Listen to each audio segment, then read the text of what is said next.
Hi hello welcome back to my YouTube channel Archana vlogs. ಇವತ್ತು ಸಂಕ್ರಾಂತಿ ಹಬ್ಬ. So ಬೆಳಗ್ಗೆನೇ ನಮ್ಮ ಉತ್ತರಾಯಣದ ಕಡೆ ಇರುವಂತಹ ಸೂರ್ಯನಿಗೆ ನಮಸ್ಕಾರ ಮಾಡಿ ಬೀದಿಗೆ ರಂಗೋಲಿ ಹಾಕೋಣ ಅಂತ ಬಂದೆ. ಫಾರ್ ದ ಫಸ್ಟ್ ಟೈಮ್ ನಾನು ಇಷ್ಟು ದೊಡ್ಡ ರಂಗೋಲಿನ 1.5 ಗಂಟೆ ಟೈಮ್ ತೊಗೊಂಡು ಹಾಕಿದ್ದೀನಿ. ಪ್ಲೀಸ್ ಎಲ್ಲರೂ ಅಪ್ರಿಷಿಯೇಟ್ ಮಾಡಿ. ಹೌದು, ಕೆಲವರು ಅಂತ ಅಲ್ಲ, ತುಂಬ ಜನ ಚೆನ್ನಾಗಿ ರಂಗೋಲಿ ಹಾಕ್ತಾರೆ.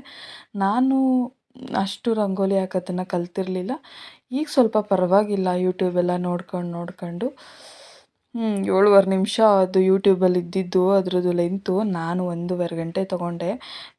ಅದು ನೋಡೋಕೆ ಸುಲಭ ಆಗಿರ್ಬೋದು, ಬಟ್ ಟೈಮ್ ತಗೋತು ರಂಗೋಲಿ ಹಾಕಿ ಕಲರಿಂಗ್ ಮಾಡೋಕ್ಕೆಲ್ಲ.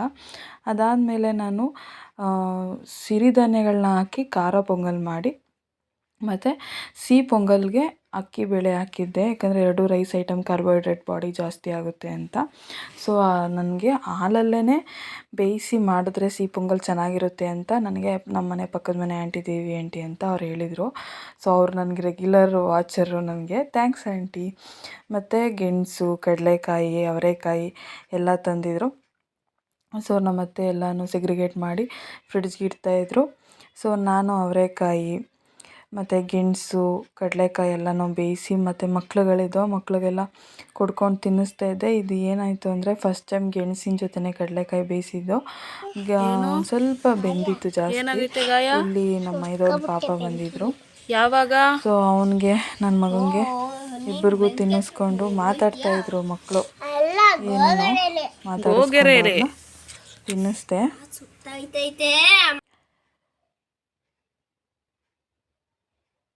ಅದಾದಮೇಲೆ ಹಸುಗಳಿಗೆ ಅಲಂಕಾರ ಮಾಡ್ತಾರೆ. ನಮ್ಮೂರಲ್ಲಿ ಕಿಚ್ಚಾಯಿಸ್ತಾರೆ. ಈ ಕಡೆ ಮಂಡ್ಯ, ರಾಮನಗರ ಭಾಗದಲ್ಲೆಲ್ಲ ಈ ಪದ್ಧತಿ ಐತೆ.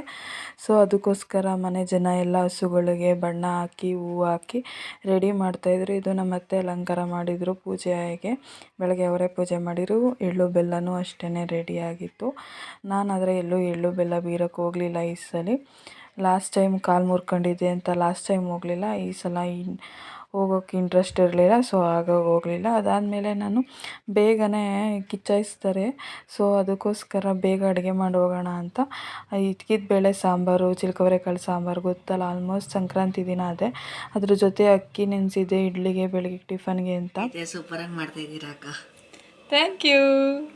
ಇವನು ನಮ್ಮ ಮನೆ ಪಕ್ಕದ ಮನೆ ಹುಡುಗ ನಂದು ಬ್ಲಾಗ್ಸ್ ಎಲ್ಲ ನೋಡಿ, ಅಕ್ಕ ಚೆನ್ನಾಗಿ ಮಾಡ್ತೀರಾ ಅಕ್ಕ ಅಂದ. ನಾವು ಚೆನ್ನಾಗಿ ಮಾಡ್ತೀವೋ ಹೇಗೆ ಮಾಡ್ತೀವೋ ಗೊತ್ತಿಲ್ಲ, ಅಟ್ಲೀಸ್ಟ್ ಅವ್ನು ನೋಡಿ ನನಗೆ ಅಪ್ರಿಷಿಯೇಟ್ ಮಾಡೋದ್ನಲ್ಲ. ಸೊ ಬೇರೆ ವ್ಲಾಗ್ಸ್ ಮಾಡಬೇಕು ಅಂತ ಆಸೆ ಆಗುತ್ತೆ. ಇಲ್ಲಿ ನೋಡಿ, ನಮ್ಮ ಏರಿಯಾದಲ್ಲಿ ನಮ್ಮ ಬೀದಿಲೆಲ್ಲರೂ ಹಸುಗಳಿಗೆ ರೆಡಿ ಮಾಡಿ ಅವಕ್ಕೆ ಮದುವೆನಗಿತ್ತಿ ಮಾಡಿ ಇವತ್ತು ಅವಕ್ಕೆ ಹಬ್ಬ ಬಾಕಿ ದಿನ ಬೈಕೊಂಡು ಹೊಡ್ಕೊಂಡು ತಿರ್ಗ್ತಾಯಿರ್ತಾರೆ. ಇವತ್ತು ಮಾತ್ರ ಬೆಳಗ್ಗೆನೇ ಎಲ್ಲ ಹೊಲ್ದ ಹತ್ರ ತೊಗೊಂಡೋಗಿ ಮನೆ ಹತ್ರ ತೊಳ್ಕೊಂಡು, ನಮ್ಮ ಮನೇಲಿ ತೋಟದ ಹತ್ರ ಇಟ್ಕೊಂಡೋಗಿದ್ರು ಹಸುಗಳನ್ನ. ತೊಳೆದು ಅಲಂಕಾರ ಮಾಡಿ ಹೂವು ಹಾಕಿ ಬಂದಿದ್ದರು. ಇಲ್ಲಿ 2 ನಾಟಿ ಹಸುಗಳು ತಂದು ಒಬ್ಬರು ತುಂಬ ಅವಕ್ಕೆ ಫೋಟೋ ತೊಗೊಂಡು ನಿಂತಿದ್ರು. ಹಂಗೂ ಎಲ್ಲರೂ ರೇಗಿಸ್ತಾಯಿದ್ರು. ಏನಕ್ಕಿದು ಲೆಂತಿ ವಿಡಿಯೋ ಮಾಡಿದ್ದೀನಿ ಅಂತ ಅಂದರೆ, ಇಲ್ಲಿ ನೋಡಿ, ಇವು ನಾಟಿ ಎತ್ತುಗಳು, ಹಳ್ಳಿಕರು ಅಂತ ಕರೀತಾರೆ. ಇತ್ತೀಚೆಗೆ ಇವು ಸಂಖ್ಯೆ ಕಮ್ಮಿ ಆಗಿದೆ, ಆದರೆ ವ್ಯಾಲ್ಯೂ ಜಾಸ್ತಿ ಆಗಿದೆ ಇದ್ರದ್ದು. ಇವೇನಿಲ್ಲ ಅಂದರೂ 2 ಲಕ್ಷ ಈ ಥರ ಇರುತ್ತೆ. ನಮ್ಮ ಚಂದ್ರಾಯಪಟ್ಟಣದಲ್ಲಿ ಒಂದು 10 ಲಕ್ಷಕ್ಕೆ ಒಂದು ಜೊತೆ ಮಾರಾಟ ಆಗೈತೆ. ಸೊ ಇದು ನಮ್ಮನೆ 2 ಚಿಕ್ಕ ಪುಟಾಣಿ ಕರುಗಳು. ಅವಕ್ಕೆ ದೃಷ್ಟಿಗೊಮ್ಮೆ ಮಾಡಿಬಿಟ್ಟವ್ರೆ ಮನೇಲಿ. ಅಲ್ಲಿರೋದು ಸಂಕ್ರಾಂತಿ ಅಮ್ಮನ ಗುಡಿ, ದೇವಸ್ಥಾನ. ಅದಾದಮೇಲೆ ಕಿಚ್ಚು ಸ್ಟಾರ್ಟ್ ಆಯಿತು. ಎಲ್ಲ ಒಂದು ಕಡೆಯಿಂದ ಹಸುಗಳನ್ನ ಜಂಪ್ ಮಾಡಿಸ್ತಾಯಿದ್ರು. ಪಾಪ ಸ್ಟಾರ್ಟಿಂಗ್ ಅದಕ್ಕೆ ಏನಾಯ್ತು ಅಂದರೆ ಶಾಖ ಜಾಸ್ತಿ ಆಗೈತೆ. ಸೊ ಹಂಗಾಗಿ ಕೆಲವು ಆರ್ತಿರ್ಲಿಲ್ಲ. ಪಾಪ ಕೆಲವರು ಹೆಂಗಸ್ರುಗಳು ಟ್ರೈ ಮಾಡ್ತಾಯಿದ್ರು. ಬಟ್ ಮೆಚ್ಚಬೇಕು, ಹೆಣ್ಮಕ್ಳುಗಳು ಸಹಿತ ಮುಂದಕ್ಕೆ ಹೋಗಿ ನಾವು ಅಷ್ಟು ಬೆಂಕಿಲಿ ಆರ್ಸೋಕೆ ನೋಡ್ತಾರಲ್ಲ, ಅದು ಖುಷಿ ಕೊಡುತ್ತೆ. ಅದಾದಮೇಲೆ ನಾನು ನಮ್ಮನೆ ಹಸುಗಳು ಬರೋದನ್ನ ಕಾಯ್ತಾ ಇದ್ದೆ. ನಮ್ಮನೆ ಪುಟ್ಟ 2 ಕರುಗಳು ಆ ಕಡೆ ಒಯ್ತಾವೆ. ಅವನ್ನ ನಮ್ಮ ಯಜಮಾನ್ರು ಹಿಡ್ಕೊಂಡು ಹೋಗಿದ್ರು. ದೊಡ್ಡವು 2 ಹಸುಗಳು, ಅಂದರೆ ಅದು ಫಲ ಐತೆ, ಪ್ರೆಗ್ನೆಂಟ್ ಐತೆ 2. ಸೊ ಪಾಪ ಅದು ನಿಧಾನಕ್ಕೆ ಹೋಯ್ತು.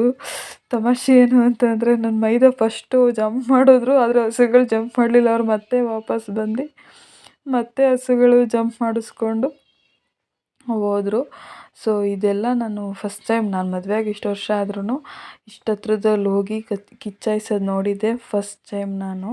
ನಮ್ಮ ಹಾಸನದ ಕಡೆ ಈ ಥರ ಎಲ್ಲ ಮಾಡಲ್ಲ ನಾವು.